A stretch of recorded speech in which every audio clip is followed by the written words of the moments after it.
Welcome to Wander Paws Down Under. I'm Dan. I'm Anita. And together we're travelling around Australia with our dog Wally, our cat Paprika, our off-road caravan, and our trusty Toyota Hilux. And we're here to bring you some pet travelling tips on the road.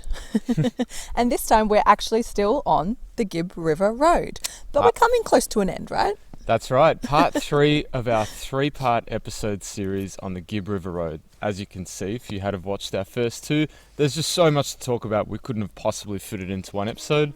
So, part 3, in this episode, we're going to be covering the late stage of our trip from the Broome side to the Kununurra side. This time we're covering Home Valley Station and everything that amazing place has to offer, pet-friendly and not pet-friendly. Yep. We're going to be covering the Pentecost Free River Camp, which is situated halfway between the Home Valley Station and El Questro. And of course, no episode would be complete without famous El Questro. So we're going to be covering not only what you can do with your pet, which I'll admit is a little bit limited in these locations, but we're also going to be covering the things that you can do without your pet as long as you can leave them safely behind. And the good thing about these stations is you can get powered sites, so your options do open up a little bit more with safely leaving them in an air-conditioned premise. Yeah, and they provide quite a bit of shade, which is really good. Mm-hmm. Yeah. Remember to hit that subscribe button before you do anything further. Give us a comment, give us a like. We'd love to hear your feedback. Onwards we go. Shall we? So I feel like the drive from Ellenbray, we did talk about it very briefly, but it was quite a challenging drive. So the minute that we got to Home Valley Station, it was so epic, right? It was such a relief. it was such a relief. After 2 weeks of traversing the Gibb River Road, very dusty, very dirty, quite fatigued, a little bit fragile emotionally. Yes. It was so nice to just roll into a beautiful, lush green station. It literally just felt like you were coming into another world because the Gibb River Road is not overly luxurious, as you might have kind of gathered along the way. But to come into like somewhere that even just had like a fence and like grass, beautifully, manicured lawns. And as you sort of like drive into the station, it's just like this overwhelming joy that overcame us, I think. Joy, relief, all of the above. Yep. Yep. So Home Valley Station is owned by the Balangara Traditional Custodians. So it's actually an Indigenous run station and business. Yeah. And it's great to see this sort of business really, really thriving in their home country. There's so much to offer at Home Valley. Not only do you have nice lush green grass, which is a luxury in and itself on the Gibb, you've got this amazing, large, clean pool. Oh my gosh. So you can swim. That was the first place that I went to. Absolutely. You've got a big bar and restaurant, so you've got cold beers, you've got happy hour specials. There's even quite a lot of historical artifacts on site that you can have a gaze at. What else? And there's just lots of little day trip options from there. Absolutely. And I actually noticed the service was just really, really good. The people that work there, they put a lot of care into this, premise, and they put a lot of care into ensuring that people have a good time while they're there. So the bar service was quite good. The customer service at the reception was really good. And just overall, our first impression was this is pretty special of a place to stop. Yep, definitely. So it's an easy road in just off the Gibb. It's about 5 minutes down a graded gravel road. If you had have already done the Gibb, this would seem like child's play. It is actually on the bank of the Pentecost River, well, the entire property itself. So you do have an option of camping on the Pentecost River itself, which is about a 10-minute drive from the station, what's called homestead/reception area. Yeah. That's wild camping, so you do have showers and toilets, but you are effectively off-grid and there's no power there. Yep. But you can also stay right next to the station itself. There are powered sites, there are unpowered sites, shady and sunny, and you're just a short stroll away from that beautiful pool, bar, and everything else that the station has to offer. And the beautiful grounds are surrounded by baobab trees, which was just absolutely stunning. And I wonder, if you've started the Gibb River Road from the Kununurra side, most people probably start at El Questro and maybe they would bypass Home Valley. Whereas we were so desperate, for luxury at this point and a shower and a nice facility because it was still really hot on the Gibb at the time that we were there. We thought we'll stop at Home Valley and El Questro. So, I think if you're going to make the decision, really don't wipe Home Valley off the list because it is run by, really amazing group of people and it has its own charm, honestly. They do offer some amazing tours, like cultural tours, food. Bush tucker. Bush tucker, that's the one. Stargazing. Stargazing at certain times of the year. And look, I just really would say that it's definitely not worth, driving by, even if you're just going to stop for a drink or a meal. Yeah, for sure. And look, it is pet friendly, but you are quite limited in terms of what Yes. you can do with your pet. So you can go on the banks of the Pentecost and do some fishing. That's a very famous pastime. With dogs on leash. With dogs on leash, because the Pentecost is full of saltwater crocodiles. And I think that that's the real main reason why this particular area of the Gibb is not so pet friendly, because it is Salty's territory. Yep, definitely. I don't think you can take your pooch on any of the tours, so No. you will have to leave them behind. But given that there are quite a number of shady spots, you can leave them safely outside of the caravan, weather permitting, or obviously if you're plugged into power inside as well. They are allowed near the bar and restaurant, but not inside. Yep. So yeah, you'll just have to kind of wing it. But I guess we did also find it was quite reasonably priced for a station stay. The prices do change obviously year on year, so we're not going to tell you exactly what we paid. But one thing to watch out for, which would annoy a few people, is there are extra charges for pets. So in our case, we actually didn't get charged any extra because we rocked up during the shoulder season, but we have heard of people getting charged that extra little bit.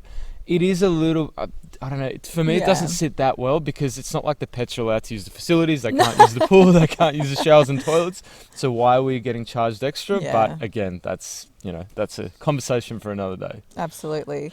I guess another cool thing about Home Valley as well is if you are staying at the Pentecost River Free Camp, you can still visit this station for meals or bevies. They do, at the peak of the season, have music and, different events on throughout the week or on the weekends. So might as well move into the free camp, but this is a really good location just from the free camp. Exactly, and particularly so if you do want to have a cold beer, the happy hour is quite a popular event. Oh gosh, yeah, and it was a really good price. Yeah, we me, you, Jaden, and Jess, we milked that one for all it was worth. We were desperate because we didn't even bring any tinnies on our trip because we were like, we're going to be sanctimonious and no drinking on this trip. This is a good time for us to have a bit of a break. We were desperate for a nice frothy by the end. Yeah, and there were quite a few of them. But look, even fun. if you are staying in the Pentecost Free River Camp, which is just a short 10-minute drive away from the station, you can visit Home Valley. So Pentecost Free River Camp, it is an off-grid site. It's free. Yes. Pets are allowed. It's just off the Gibb, so it's very easy to get in. Easy for fishing. And that's pretty much the main activity that you can do there. Exactly. The bank is easily accessible and the grade and incline is not too intense. So obviously you do need to watch how close you are to the bank, because there are plenty of salties in there. Especially for our pet owners. Come on. But look, to be honest, it was actually quite fun even getting to this camp, because to get from Home Valley to this camp, you do have to cross the Pentecost River. And in doing so, if you have got your home with you, like we did, then you're going to be doing it with your caravan or camper trailer. Yeah. So luckily, when we were doing it, it was actually...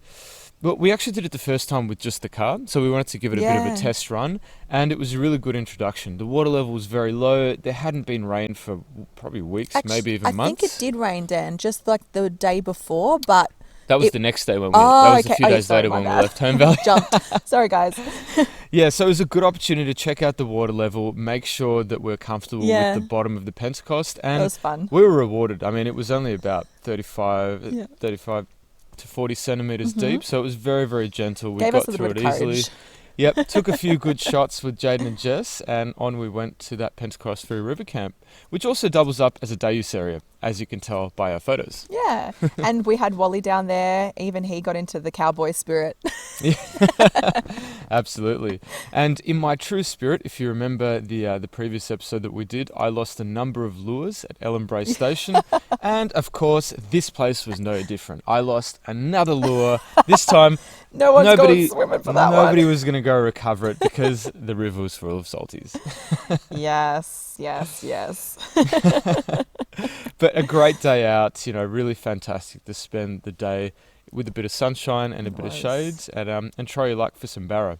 Our grand haul for the day was 0. Yes, absolutely. I think we call it like a little bait fish of some sort. So the cool thing about, I think I jumped the gun before, about our little drive over the Pentecost is the second time that we actually were leaving Home Valley Station. So we're going past the Free River Camp on our way to El Questro. It had rained. Yes. And it really rained. It really, really rained while we were at Home Valley for the first sort of rain of the season. Yep. And it rained non-stop, even to the point where our roof started to leak. Yes, that's how we know that there was some hidden damage to our caravan from the Gibb. The next victim It's true. reared itself. Look, it wasn't too bad of a leak, but it was still drip, On drip, our bed. drip on our bed where our feet were. So that was a really fun night of anxiety. Yeah, so we definitely were like starting to wonder how long we could last in the rain, if it was going to continue until we get to Kununurra. But we made it. We made it. We made it.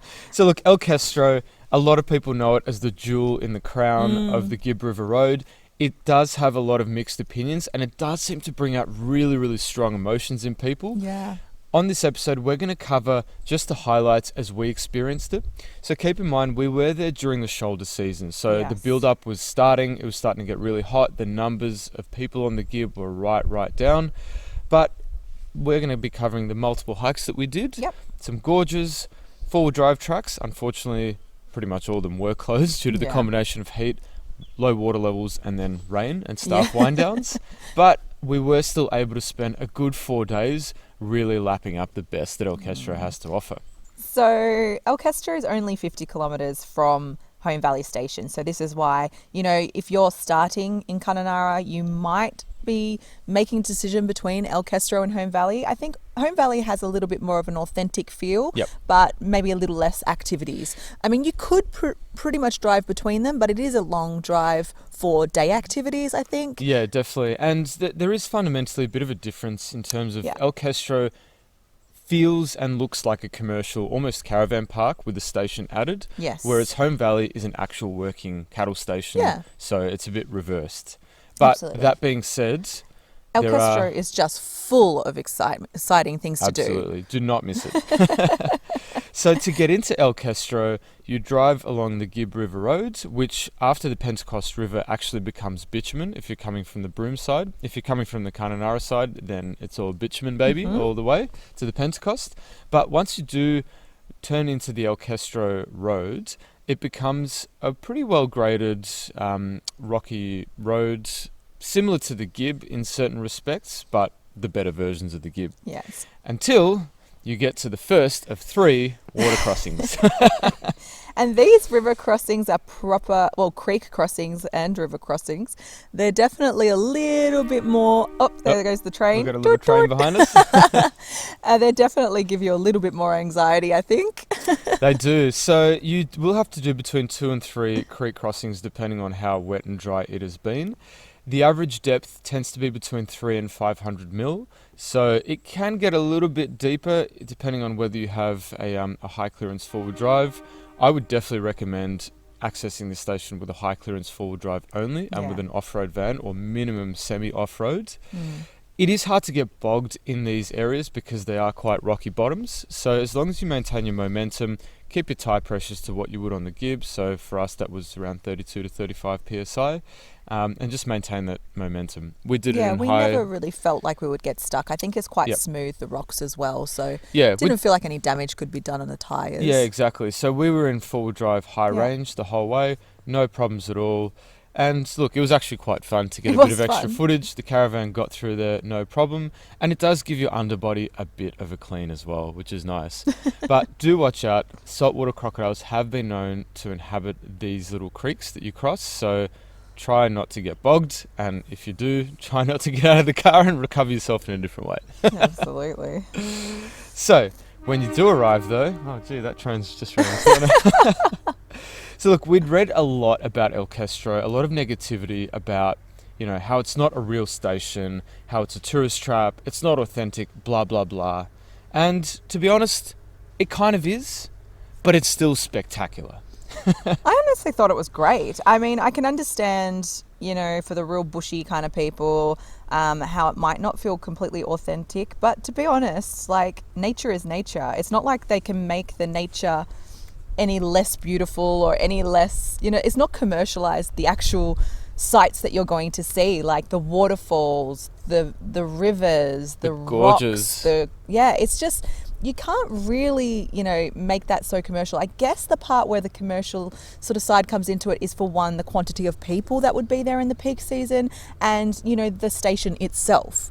But I don't think at all it deters from the absolute, magic of this part of the outback and the Kimberley. So for me personally, I would never bypass this place because it really does have an absolute delight of magic. Honestly, it's just magic. There's just so much to see and do there. You've got waterfalls, gorges, creeks, rivers, four-wheel drive tracks, historical tours, heli tours. You've got horseback riding. You've got the homestead to visit.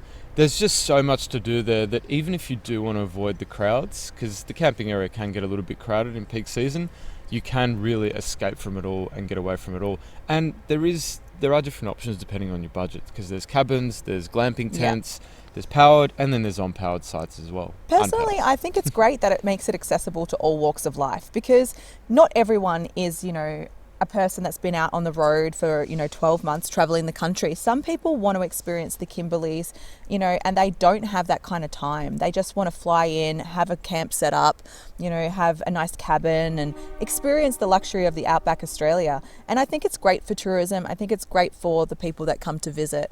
And I don't think that we should say that a section of the world is only for the people that have got the guts to drive a 4x4 and yeah, definitely cross a river. I do think that it's a really exciting way for everyone to sort of see the Kimberley. But yeah, look, it's got its pluses and its minuses. Our camping options were actually very, very good because we were there in the shoulder season. We were able to actually camp down on the river. Pretty much. Like, you can walk just a very short little path down to the river. Again, unfortunately, yes, it is dog friendly, but when we were there, just so happened that a salty was found in the river, so the one place that the dog can swim at El Questro was closed. But look, it's sometimes isn't that way, and there is actually a swimming spot for dogs. Again, you always have to be on your wits with this sort of nature where the salties do sort of lurk in the distance. Yeah. But look, that's part of the appeal, and It that's is. part of the deal of going to the Kimberley. So like Anita mentioned, you can camp by the river, you can also camp a little bit further inland. There are powered sites, there are unpowered sites. There's not that big of a difference in cost between the powered and unpowered, but obviously with the powered sites, you will have a lot more people that are going to be bunched in together. So we decided to go to the unpowered section. And I think we actually loved our stay because it was just a short walk to nice facilities, very clean, and also the bar. But the bar was nowhere near as cheap as Home Valley, so by that stage in the trip, we had restricted ourselves a little bit from the bevies. And to be honest, this is the one thing that, is quite noticeable in the differences between the Home Valley Station and El Questro is the prices were very, very high for food, for drinks, and any of the activities on site. So yes, it is a bit more of a touristy sort of price that you pay, a bit of a tourist tax. One good thing is though, Kununurra actually is only 103 kilometres away. So if you have got your own vehicle, you really can stock up, and they've got some facilities, cooking facilities, camp kitchens, just like any other campground. So look, you don't have to eat there, you don't have to pay, you can bring your own food, so you can find a way to still make the stay a little bit better. The other thing is that at the time of the year that we went, the prices were much cheaper than in peak season, something to keep in mind, because in peak season, yes, El Questro is probably one of the most expensive campgrounds that you can stay at. You made me laugh before because I remembered how by that stage in the trip, we were starting to get pretty low on a few essentials, and we were at that stage where you're like, okay, if I combine some bread with sauce and maybe half a sausage, does that count as lunch? Yeah, exactly. So we were starting to scrape a bit of the bottom of the barrel by that stage. 2 weeks without seeing a proper shop. I think we even asked Jaden and Jess for a bit of food to make our life a bit more palatable. Yeah, Because we even were the still shop making damper at this point, I think. Because even the shop at El Questro was running a bit low on I think essentials. they only had spaghetti and it was like $7. Like, yeah, no. But no hey, good. that's all part of the journey. It is. So maybe shall we move on to some of the amazing things you can do at El Questro? Well, what we did, and unfortunately most of these are not pet friendly, so just a bit of a warning there. But they are still 100% worth a go. First one is Zebedee Springs, Famous which is one. very, very famous. It's an unmissable destination. You cannot take pets in there, but thankfully it's a very short drive away from the station camping area, so it is easy to access and leave your pooch or your kitty behind in the caravan if you're comfortable doing so. Basically, it's hot springs that are surrounded or inside a beautiful palm forest. Absolutely beautiful. It's recommended to go there either early in the day or late in the day, mainly because of crowds, but also because of the heat. Yeah. Because as you can appreciate, if it's a hot part of the year, which it generally is all times of the year in the Kimberley, hot springs plus hot weather equals not the most comfortable environment. Yeah, and it definitely can dehydrate you, that's for sure. Absolutely. So we went there as soon as the gate opened, so we literally followed the first car in there, and it's only a 10-minute walk from so it's a 10-minute drive from the camping area, and you've got to do one creek crossing, and then it's a 10-minute walk from the car park to the actual springs itself. Yeah. But if you can see from some of the photos and videos that we're posting, it is so photo worthy. It is beautiful. It is a little bit of an Instagram place, and we were so lucky that we were there again in the shoulder season. We really did have the place to ourselves. I think there was another couple there, and then like a little bit as the morning went on, a few more people started to rock up. But it is a beautiful place. I wouldn't bypass it personally. I think it's worth it. And yes, hot water on a hot day, not the best combination. I don't think I could sit in the springs too long, but there's some beautiful logs to take a little siesta. Yeah, definitely. The main activity, of course, is to soak your worries away. And that was a really amazing thing to do after 2 long weeks on the Gibb. Yeah. So there is a large pool at the bottom of the springs. That tends to be the most popular one, which is populated by many people at the same time. Not really our jam, so we actually kept walking up and up. You can scramble up some rocks until you get to the upper pools, and I think that is actually the pick of the bunch in terms of it's a small privacy. group, Privacy and also scenery, because as you can see by the footage we've put up, it looks epic, and it genuinely does look like what we've put up. There's no filters on here. No. There's no funny business. No. It looks that awesome. And we were there when it was relatively dry as well. So there had only been one rain in the past month, and it was still flowing and very, very nice. Yeah, and the good thing is in between Zebedee Springs and Questro Station, there is an actual cold waterhole called Jackaroo's Waterhole. Now, I won't lie, this one looks a little bit crocky, but Definitely. we were told by the staff that it only has freshies in this particular watering hole. To be honest, we didn't stay in the water too long to find out. We did jump in, cool off, and jump back out. Yeah. But there was a swinging rope, so look, it made us feel a little bit more comfortable. But I think at this point of your trip, you start to worry because the thought of, salties lurking anywhere kind of started to come to the forefront of our mind. But we were told by the staff that this is a freshwater hole, and that is a totally safe place for you and your dog, actually, to go for a swim. So that's one little spot. I can't believe how far you've come from the start of the Gibb, where you wouldn't enter any water, where there was any prospect of any type of crocodile. You're now singing the praises of these water holes. Amazing. It's funny. It's so funny. I'm pretty sure at the start of this trip, I promised I would never, ever swim with any kind of crocodile. And I'm pretty sure I've swum with every kind of crocodile, hopefully not a saltwater crocodile that I knew about. But definitely, my anxiety has gone. Very good. Very good. Another convert. So another place that is absolutely unmissable is Emma Gorge. Once again, it is not pet friendly, so you will need to leave your pooch behind. And this is definitely a gorge that you must do very, very early on in the morning, as in get up at dawn and go as soon as that gate opens. So it's 28 kilometers away from the Questro campsite. You do have to actually go down the Questro service road and back onto the Gibb River Road, the bitumen side of it, and then drive 28 kilometers until you get to Emma Gorge. It is a pretty quick journey there, nothing too difficult in terms of the drive, but it is also a standalone resort. So whilst it's part of Questro, it is its own little area, and an entry fee subsequently does apply, even to do the hike. And in the peak season, Emma Gorge is very, very popular because it's really the luxurious part of Questro. So you can only stay in cabins there. They have like outdoor baths, spas, proper pools. Gucci stuff. It is Gucci. And it is very upmarket and probably somewhere that people might go for, like your little honeymoons out in the outback and stuff like that. So it is a luxury sort of part of the Questro Station, but that does not deter from how incredibly beautiful Emma Gorge itself is. It is a little bit longer of a hike than the other hikes. I think it's about an hour or so in, and then, you know, half an hour to an hour, however long you want to spend at Emma Gorge, and the walk back is another hour. Look, it's moderately strenuous for us, pretty well trained hikers. We were okay, but we saw kids doing it. You can definitely do it. But yeah, it is a little bit challenging in terms of the heat. It is quite exposed. So definitely bring plenty of water. But honestly, when you get to Emma Gorge, it does really make everything worth it.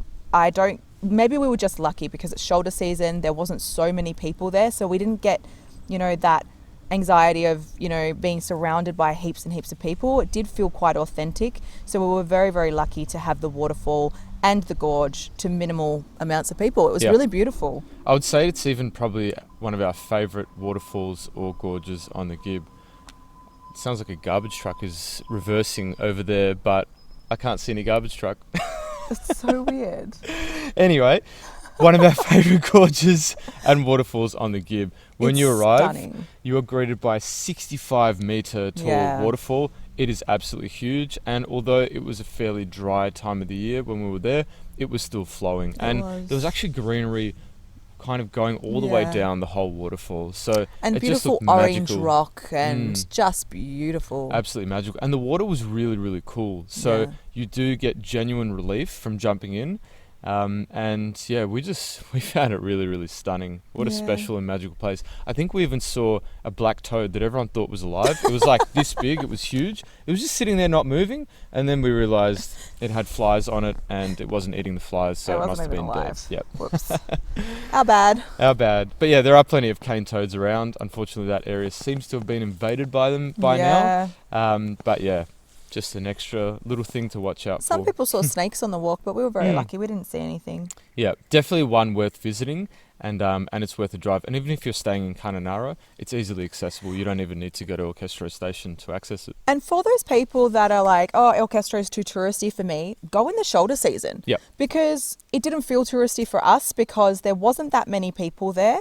A lot of the tourist attractions were closed anyway, so it's more, you know, authentic in terms of you have to walk and, you know, you can't have people dropping you off anywhere or, you know, like, so, you know, the hikes and the waterfalls and all of that were still mostly accessible. The only thing is yes, you do have to understand that the water levels might be low, you can't swim everywhere and not everything will be open, but the things that are open I found were a little bit more private and we had a great time. Talking about privacy, my absolute favourite part of Questro was Questro Gorge. Did you mention it was your favourite? It was my favourite. And I'll tell you why, because we're adventure hikers. We love like places where you have to rock climb, you have to swim through rivers. I don't know about love, but we tolerate it in order to get to the Daniel destination. Obviously Some has of a us different do opinion anyway. on this. I mean, who actually wants to work hard? I don't know about you guys, but I loved everything about it. Anyway, Questro Gorge is only 10 minutes from the free camp. No, not free. Free. It's not free. From the camping area, along a unsealed road. So this is the fun one though. It's not pet friendly, so you do have to leave your pooch again behind. But to be honest, you've got a little bit to focus your attention on the drive there. Oh yeah. So it's not just adventurous for you as a hiker, it's adventurous for you as a 4x4 driver. Yeah. So in order to get to Questro Gorge, you need to go through a very long and very deep water crossing. Now, I wouldn't, to me, this is even pushing the definition of a creek or river crossing, because when you turn up to the location that you're seeing now on the screen, it actually looks like it goes on forever, and it actually looks like your car is entering submarine mode. You cannot see the end of the water crossing, and you're like, oh shit, is this my life? You're now? kind of like, oh, thank God I put a snorkel on my phone. Four-wheel drive. So probably need a snorkel on myself too. So I can see a lot of people would probably turn around at that stage and go, no way, I'm not doing that. But before you even go on this hike and drive, at the station you can check the water levels, because every day they do update it. So this day, the water was actually 500 mil deep, so 50 centimetres. So we knew that it wouldn't be too bad. Yeah. The water no matter wasn't how actually, scary it looked. Yeah, the water actually wasn't flowing very fast, so there wasn't really a risk of being swept away. And 500 mil, whatever. It's all right. No problem for us. But it looks really, really hectic. Does. And to be honest, it felt It felt a little bit more difficult than some of the other ones we've done, but again, because of that rocky bottom, just maintain your momentum. Make sure you have that bow wave in the front, and you'll be absolutely fine, provided it is a depth that your car can handle. Yeah. We actually had a ball doing it. It took about 1.5 to 2 minutes end to end, so it was quite a long one. But yeah. What another great little tick on our box. I think we can actually call ourselves somewhat experienced now. So, look, when you get to the car park for El Questro Gorge, it is a 9.3 kilometre return hike, approximately 3 hours, including swimming, including, a bit of rock climbing and scrambling. A bit. Look, I would recommend wearing your hiking boots, but you do have to take them off in order to swim. It is quite slippery in some parts, and there's actual rock climbing. Look, to be honest, majority of people with a good amount of fitness would be able to do it, but it is quite hard to reach. There's some sections in the water where you're pretty much up to tummy length, and then you have to sort of hoist yourself up with a, pretty big pull to get up over to the rocks. So it's definitely not for everyone. We did see a number of people getting to the midsection of this hike and actually choosing to turn away because it might have been a little bit too scary for them. But I wish that they didn't. I wish they just pushed it on, because if you do get past the middle section where you have to swim and climb a little bit, there is an absolutely beautiful miniature waterfall and pool at the end. And guys, we had it for free, for free. Like, as in, we were free there with no other people for 40 minutes before we saw another human life. Seriously, we walked that whole entire hike, swam in this beautiful rock pool with this beautiful, I loved Magic. it. I loved it. No people. This is the shoulder season, people. No people. And by shoulder season, we're not even talking October here. We're talking in September. Yeah. So in September, you can still go to these places as long as the full build-up hasn't hit in full swing. Yeah. And you'll have a combination of reasonably, I wouldn't say hot, but in between weather, and also lack of people. It was just magical. And the thing is, yes, you do need to kind of keep your wits about you and ask the people at El Questro if it's safe to swim, because sometimes on the Gibb River Road, if it's become too dry, the water can become unhealthy for swimming. But they had closed majority of the gorges where this was an issue, where there can be sort of parasites and stuff in the water because the water levels were low. But this waterfall was still flowing and the water was very clean and refreshing. Yeah, it was amazing. I think I walked back. I actually ended up going into the water with my clothes on because I was like, it was such a warm walk. It's actually quite shaded actually for some of the walk, but coming back, I was like, I just want to be nice and cool walking back. So I actually went into my full clothes and just thought I'll hike back in my wet gear. Well, you don't have a choice in some parts. You do have a choice, but you can do it in clothes actually on your walk back, because on your walk back, you still have to do a few swims in order to get down and through the hike. So sometimes it's better to wear something like your active wear that you don't mind to get wet and just walk in that, because it was a bit of an adventure. I think since Carragini, that was the most exciting sort of adventure hike that we had done. It was, it definitely, it was a bit of a test of your physical and mental strength, particularly with, from the drive onwards. Yeah. But it is so worth it, guys. This is definitely not one to miss. As long as you have a high clearance forward drive, just check with the station what that water depth is before you go. It is absolutely worth doing. And for us, I think you made a good point before. Check with the station what activities are open and what places are open, because in this case, this is pretty much all that we did at El Questro Station, and that was only because everything else was closed. So it can be closed through a combination of heat and low water levels, sometimes excessive water levels, sometimes crocodiles, sometimes low staffing levels, which is also an issue. Yeah. So there are actually plenty of other activities you can do there, not limited to what we've just discussed in this episode. Just check with the station. They do have a board indicating what's open and what's not, and just have a chat to the people. But yeah. Wow. 2 weeks on the Gibb. I'm exhausted just even talking about it. And I think it's really telling that we actually had to produce over an hour and a half worth of episodes just to cover this incredible part of Australia. Yeah, absolutely. Oh, man. I think for me, I have mixed emotions, because it's hands down one of the most incredible adventures that I've ever undertaken. But it was also the hardest part of our trip Oh my thus far. gosh, yes. I remember, like, we've had quite a few fights along that Gibb River Road. Oh. It was tense at times. It was also hot. It takes a toll on you. Yeah, it does. And there's a lot of challenges that we had never experienced before four-wheel driving. Yeah, forward driving, and even as a couple and with our pets, I'm obviously incredibly glad that we made it out alive and have an amazing story to tell. But yeah, what an experience. I think it really set up our resilience for the rest of the trip. It really kind of like guided us into what we could get through. It's kind of like the story of life, a journey that you kind of, you know, go through your ups and downs in the roller coaster, and then you come out with this huge reward, and we look back on it so fondly now, and you forget all of the hard parts. Absolutely. Well said. Well said. We loved the Gibb River. So that's a lot from us. Sorry for any of the interruptions with the random horns and different things going on today, but That's life on the road. it's funny because we're out here in a forest, but there's still so much noise pollution. But we hope that you enjoyed this episode, and bye for now. Yeah, thanks for watching. Let us know what you thought in the comments. We'd love to hear your feedback. Until next time, we'll catch you later. Bye. Bye.